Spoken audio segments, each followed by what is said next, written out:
ఇక్కడ పంచాయతీ ఎన్నికలు కూడా జరిగినాయి. అధిక స్థానాలలో కాంగ్రెస్ పార్టీ ముందంజలో ఉంది అని చెప్పేసి వాళ్ళు అంటున్నారు. ఎందుకంటే దీనికి పార్టీ సింబల్ ఉండదు కాబట్టి వ్యక్తిని బట్టి కొంచెం అటు ఇటు బీఆర్ఎస్ సంబంధించిన బలపరిచిన నాయకులను గ్రామం కాబట్టి బంధువులు బలగం అంతా ఉంటుంది, స్నేహితులు ఉంటారు, కావాల్సిన వాళ్ళు ఉంటారు కాబట్టి అటు ఇటు గెలిచిరేమో తప్ప కానీ పార్టీ సింబల్ మీద వచ్చే ఎన్నికల్లో మాత్రం బీఆర్ఎస్ను పాతాళం తొక్కేస్తాము అని చెప్పేసి ఇక్కడ వాళ్ళు అంటున్నారు. దీన్ని ఎట్లా చూస్తారు మీరు? ఇప్పుడు ఎంపీటీసీ కావచ్చు, జెడ్పీటీసీ కావచ్చు, హైదరాబాద్ గెటర్లో నడిచే జిహెచ్ఎంసీలో అయినా సరే పార్టీ సింబల్ వచ్చే ఎలక్షన్లో మాత్రం బీఆర్ఎస్ పార్టీకి ఎక్కడ కూడా ఒక సీటు కూడా రానియమని చెప్పేసి కూడా వాళ్ళు సవాల్ విసురుతున్నారు. దీన్ని ఎట్లా చూస్తారు? అరుణ్ గారు, మీకు ఇది అంత ధైర్యం ఉంటే, ప్రజలు మీ మీద అంత విశ్వాసం, మీ పట్ల, మీ ప్రభుత్వం పట్ల అంత అద్భుతమైనటువంటి అచంచలమైన విశ్వాసంతో మీ వెనక నడుస్తుంటే భయం ఎందుకండి? మరి పెట్టండి, ఎంపీటీసీ ఎన్నికలు పెట్టండి, జెడ్పీటీసీ ఎన్నికలు పెట్టండి, కోఆపరేటివ్ సింగిల్ విండో ఎన్నికలు పెట్టండి. ఎందుకు దొంగతనంగా సంవత్సరం 2 ఏళ్ళు అయిపోతుంది వాడి పదవి కాలం అయిపోయి కూడా ఎందుకు కోఆపరేటివ్ ఎన్నికలకు ఏదో నామినేటెడ్ పద్ధతుల్లో ఎన్నికలు పెట్టకుండా చేసుకునేటటువంటి ఒక దొంగచాటు వ్యవహారానికి తెరచాటు ప్రజలు మిమ్మల్ని బ్రహ్మాండంగా అద్భుతంగా మీకు కిరీటాలు పెట్టడానికి, మీ పల్లకిలు పోయటానికి సిద్ధంగా ఉన్నారని చెప్తున్నారు కదా. రైట్, కానివ్వండి. మరి లెట్ us see. సిగ్గు లేదు మాట్లాడటానికి. ఇవాళ మొన్న సర్పంచ్ ఎన్నికల్లో ఏం జరిగిందో చూడలేదా? ఎంత దాష్టికం, ఎంత దౌర్జన్యం!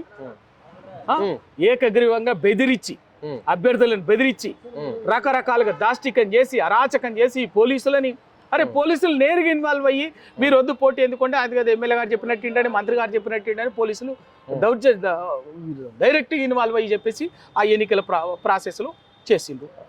ఆఖరికి నల్లగొండ జిల్లాలో, ఇప్పుడు నల్లగొండ అసెంబ్లీ నియోజకవర్గంలో తిప్పర్తి మండలంలో ఎల్లమ్మగూడెం అనే ఊర్లో యాదగిరి యాదవ్ అనేటటువంటి వ్యక్తి పోటీ చేయడానికి సిద్ధంగా అందరినీ బెదిరించి లోబరుచుకుంటే యాదగిరి యాదవ్ అనేటువంటి వ్యక్తి చదువుకున్నటువంటి వాడు కాబట్టి ధైర్యంగా నిలబడ్డాడు. నిలబడతావా బిడ్డ, నన్ను కాదని చెప్పేసి నిలబడతావా అని చెప్పేసి అక్కడ ఉన్నటువంటి కోమటిరెడ్డి వెంకటరెడ్డి అంచరుడు సందీప్ రెడ్డి మా మంత్రి గారికి ఇవాళ ఈ ఊరుని ఏకగ్రీవంగా చేయాలి చుట్టుపక్కల ఊర్లు అని చెప్పేసి మంత్రి గారి ఆదేశం ఉంది, నువ్వు ఆయనను ఎదిరిస్తావా అని చెప్పేసి వాళ్ళు పిలిపించి బెదిరించి అయినా కూడా లొంగకపోతే కిడ్నాప్ చేసి మూత్రం దాగించి చూసినాం కదా. మూత్రం దాగించి దౌర్జన్యానికి దిగి దాష్టికం చేసినా కూడా భయపడకుండా ఎన్నికల్లో పోటీ చేసింది. అదే సూర్యాపేట జిల్లాలో తుంగతుర్తి నియోజకవర్గం నూతనకల్ మండలంలో లింగంపల్లి ఊర్లో దౌర్జన్యం చేసి చంపిండ్రు కదా. ఇవన్నీ ఎన్ని సంఘటనలు! ఇదే మా నల్గొండ జిల్లా మునుగోడు నియోజకవర్గంలో చౌటుప్పల మండలంలో దండుమల్కాపురం ఊర్లో టీఆర్ఎస్ బలంగా నిలబడి చేస్తే దాష్టికం చేసి లాస్ట్కి ఎంత దౌర్జన్య కండకు దిగాలో అంత దౌర్జన్య కండకు దిగిండు. అట్లాగే నారాయణపూర్ మండలంలో చిల్లాపురం అనేటువంటి ఊర్లో ఒక దళిత బిడ్డ గెలిచిన తర్వాత కూడా, సర్పంచ్ గెలిచిన తర్వాత కూడా టీఆర్ఎస్ నుంచి ఆ సర్పంచ్ మీద, ఆ ఉప సర్పంచ్ మీద, వార్డు మెంబర్ల మీద కాంగ్రెస్ పార్టీ నాయకులు దౌర్జన్యానికి పాల్పడ్డారు. ఉల్టా పోలీసులు వీటి మీద కేసులు పెట్టమంటే ఉల్టంకి వీళ్ళనే బెదిరించటము. ఎవడైతే బాధితులు దెబ్బలు తినేది వీళ్ళే ఉంటారు, వీళ్ళ మీదనే దాడులు చేస్తారు. కేసులు పెట్టమంటే పోలీసులు వాళ్ళ తరఫున వకాల్తా తీసుకొని మాట్లాడుతుంటారు. ఇట్లా రాష్ట్ర వ్యాప్తంగా ఏ నియోజకవర్గం తీసుకొని ఎక్కడ తీసుకున్నా కూడా పోలీసులు, ఎమ్మెల్యేలు, మంత్రులు మీకు నేను చెప్తే వింటరా, వినకపోతే మీరు ఏం చేసుకుంటారని చెప్పేసి దౌర్జన్యం చేసి గెలిచిరు తప్ప ప్రజల మ్యాండేట్ తోటి ఇవాళ టీఆర్ఎస్ గెలిచింది. ఇంత దౌర్జన్యం, దాష్టికం, రౌడీజం జరుగుతున్నా కూడా ఇలా టీఆర్ఎస్ బరాబర్గా క్షేత్రస్థాయిలో నిలబడి ఇవాళ 4,000కు పైగా సర్పంచులను గెలుచుకొని ఇవాళ సత్తా చూపించింది. రేపు ఎంపీటీసీ, జెడ్పీటీసీ, ఎంపీపీ, జిల్లా పరిషత్ ఎన్నికల్లో గుర్తులు ఉంటాయి కదా, ఆ గుర్తుల్లో బరాబర్గా ఎందుకు చూపి మేము పెట్టమని అని చెప్తున్నాం. మీకు అంత ధైర్యం ఉంటే ఎన్నికలు పెట్టండి, మేము భయపడతలేం కదా, మేమే పెట్టండి అని చెప్తున్నాం. ఎందుకు మీరు మేము బరాబర్గా మేము సిద్ధంగా ఉన్నామని చెప్తున్నాం. మీరు దొంగతనంగా లెక్కలు గీసుకొని రాసుకొని ప్రజలు మా వెనుకనే ఉన్నారు, ఇక మమ్మల్ని మా పల్లెకే మోస్తున్నారు అన్నట్టుగా మీరు చెప్పుకుంటే వాస్తవం ఏంటో తెలుసా, బరాబర్గా ఇవాళ కాంగ్రెస్ పార్టీ భరతం పట్టడానికి వల్ల తెలంగాణ ప్రజలు అన్ని విధాలుగా సిద్ధమవుతున్నారు. రైట్, మీరు అన్నట్లనే రవి గారు, ఇక్కడ కోమటిరెడ్డి ప్రభావం ఎంతో పడ్డది నల్గొండ జిల్లాలో అని చెప్పినట్లే కొంతమంది ప్రజాప్రతినిధులు, ఎమ్మెల్యేలు కావచ్చు, ఎంపీలు కావచ్చు, వాళ్ళ గ్రామాలలో కుర్చీలు వేసుకొని కూడా సర్పంచ్ని గెలిపించే ప్రయత్నం చేసిరు అని చెప్పేసి కొంతమంది అనుకుంటున్న మాటలు. కానీ మరి బీఆర్ఎస్ క్యాండిడేట్, బలపరిచిన క్యాండిడేటు ఎక్కడన్నా ప్రజాప్రతినిధులైన కాంగ్రెస్ ఎమ్మెల్యేల ఇలాఖాతల గెలిచిరా, వాళ్ళ గ్రామాలల్లో గెలిచిన ఘనత ఉందా మరి బీఆర్ఎస్ పార్టీకి? చాలా నియోజకవర్గాల్లో ఉన్నది.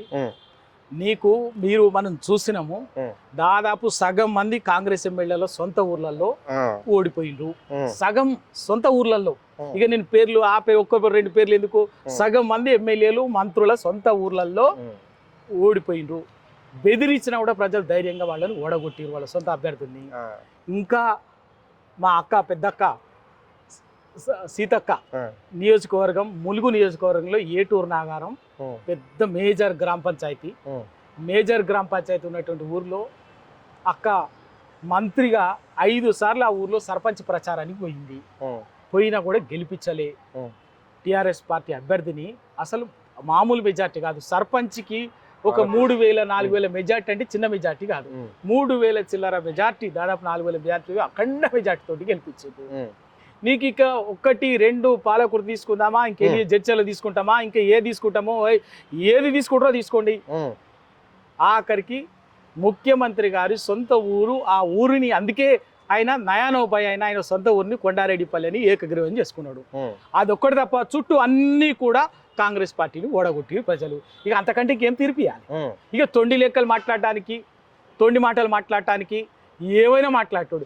గింత దౌర్జన్యం చేసి, గింత దాష్టికం చేసేటోళ్ళకి తొండి మాటలు మాట్లాడరా?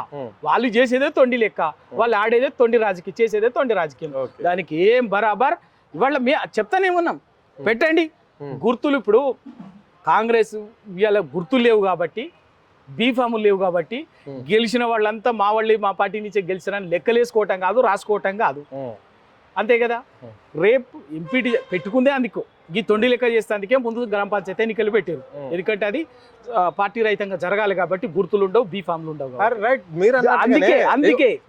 మీరు అన్నట్లుగానే కరెక్ట్. మరి పెట్టుకుంటారు, ఎందుకంటే ఇప్పుడు ఒక గ్రామంలో బీఆర్ఎస్ పార్టీ నుంచి ఒక ఇండిపెండెంట్ అభ్యర్థి, ఒకటి పార్టీ బలపరిచిన అభ్యర్థి ఉంటే, అవును మా బీఆర్ఎస్ ఖాతానే కదా అని చెప్పేసి మీరు వేసుకుంటారు, వాళ్ళు కూడా కాంగ్రెస్ ఖాతానే కదా.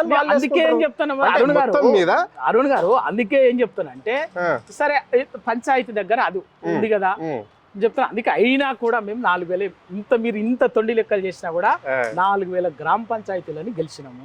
4,000 గ్రామ పంచాయతీ 1-2 కాదు. ఎప్పుడే కూడా లోకల్ బాడీస్ అనేది సహజంగా అధికార పార్టీకి కొంత ఎడ్జ్ ఉంటుంది. అయినా కూడా ఇవాళ 4,000 సర్పంచులు గెలిచాము, దాదాపుగా 38%, 38-40% గెలిచినాము. రేపు మేము ఏమంటున్నామంటే ఎంపీటీసీ, జెడ్పీటీసీ గుర్తులతోటి, బీఫామ్లతో జరుగుతాయి కదా, అవి పెట్టండి. వాస్తవం ఏందో తెలుస్తుంది కదా. ఎందుకంత భయం? ఎందుకు లాగులు నడుస్తున్నాయి? ఎందుకు లాగులు నడుస్తున్నాయి? పెట్టండి. పెడితే అప్పుడు ఏమైతే అంటే ఆ లెక్కలు తేలిపోతాయి కదా. ఆ లెక్కలు తేలిపోతాయి. మీరెన్ని గెలిచినా, మేమని గెలిచినా, ఎన్నికల కమిషన్ ప్రకటిస్తుంది, అధికారికంగా ప్రకటిస్తుంది, లెక్కలు తేలిపోతాయి.